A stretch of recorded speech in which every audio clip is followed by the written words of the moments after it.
సర్వం సత్యం శివం శంకరం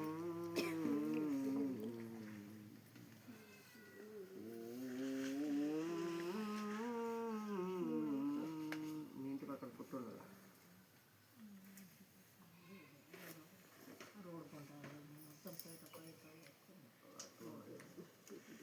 ఇంటికి రాగలుగుతారు అయితే ఖాళీ ఉందా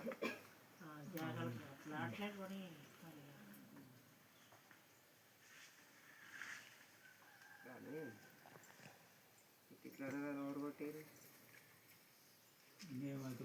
మీరు కొట్టలేదు కానీ మీ ఇంటికి దగ్గరనే కొట్టారు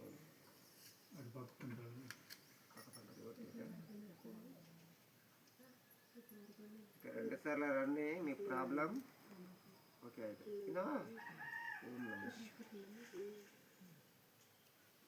నాకు ఏదన్నా చెడు వస్తుందంటే ఇంట్లో వచ్చి తిరిగి చూసి మంచికి కనబడదు. ఓం జై భవానీ.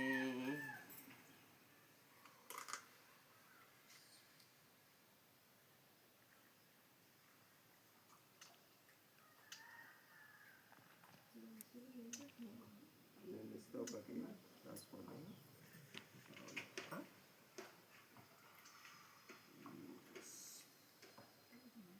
నాకైతే ఇప్పుడు మాట నడిచేటట్టు ఎవరన్నా పైసలు అడిగినప్పుడు అందరూ పెట్టారు. మొక్కుకొని బాబా నాకు చెప్పాలని అవసరం లేదు.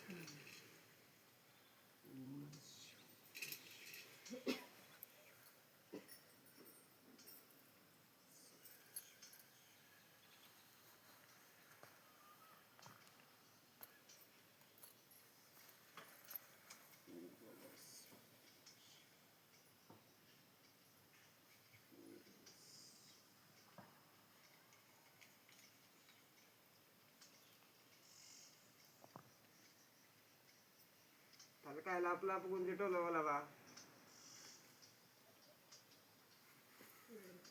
తలకాయ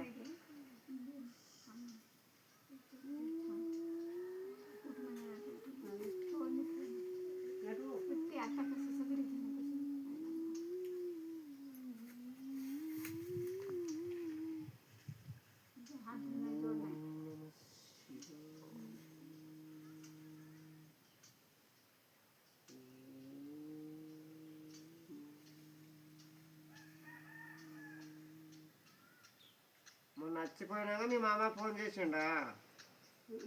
అంతకుముందే చేసిండు. చేసి ఆదివారం వస్తున్నా అన్నాడు. మళ్ళీ స్వామి రాడా అంటే ఆ స్వామి ఆ ఊరికి రాడు రానంటుండు అని అన్నాడు. మళ్ళీ ఒక్కసారి కాల్ చేసేమో నువ్వంటే ఇష్టం లేదట స్వామికి అడ్డంటుండు అని చెప్పింది. అంటే ఇష్టం లేదా? నీకన్నా మంచిగా చేసుకుంటాడు అట్లా.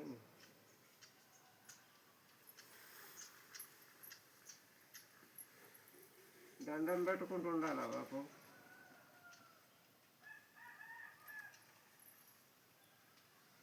ఇష్టం లేని ఎందుకు చేసుకుంటున్నా?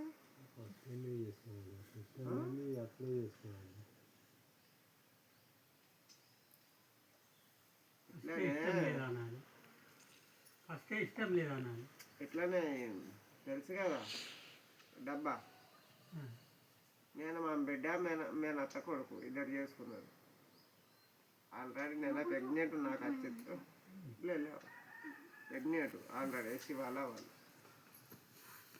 అయితే సంసారం చేస్తలేదు ఈమె. నేను ఎట్లా ఉంచుకోవాలని ఆయన తలగా వాడు నాకు టచ్. అలాంటి వాళ్ళు ఉంటారు. నేను అడిగినా ఇక ముఖాముఖి అటు తల్లి తండ్రి ఇటు అత్త మామ భర్త నిజం సంసారం చేయకుంటే ఈ ప్రెగ్నెంట్ ఎడగమ్మా అన్న. మా బావది ఇంకొవ్వరిది కూడా కాదు. నేను దేవుని గుడి ముందట్టున్నా కానీ అవద్దని చెప్పసాను అన్న. అట్లయినా కానీ పిల్లడు పుట్టినాక సూది వేయించి చంపించేది. అంత పాపిస్తోళ్ళు ఉంటారు. ఆమెకేం వేజ్ వచ్చిందా? 16 సంవత్సరాలు పెళ్లి చేసుకుంటా అనుకున్నది ఆమె.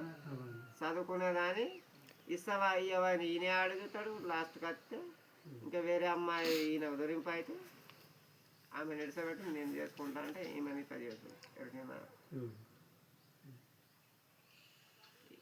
ఇంటికాడన్నా ఏమనొచ్చు పని పట్టుకొని పోయిండు కదా సంసారం చేస్తలేదని ఎట్లా అంటే ఎట్లా నమ్ముతావు నువ్వు ఆ? అడిగి పట్టుకొచ్చి అవునాయా నీ పెళ్ళై నెల కాకమాలే పని పట్టకపోయినా నువ్వు అయినా అది నడుపుతాడు ఇప్పుడు మిల్లరు ఆడి పని పడకపోయిండు సంసారం చేస్తలేదంటే ఎట్లా నమ్ముతావు ఆయనైతే మొత్తం ఆడపిల్లలు ఆయన అట్లా చెయ్యాలి అని తరగబడ్డాడు ఆయన చూసిన ఇక ఇప్పుడు ఎవరు బతుకుతున్నారు పెట్టినా నా గుడికి రాకు ఇట్లా పానాలు తీసుకోవాలని చెప్పిన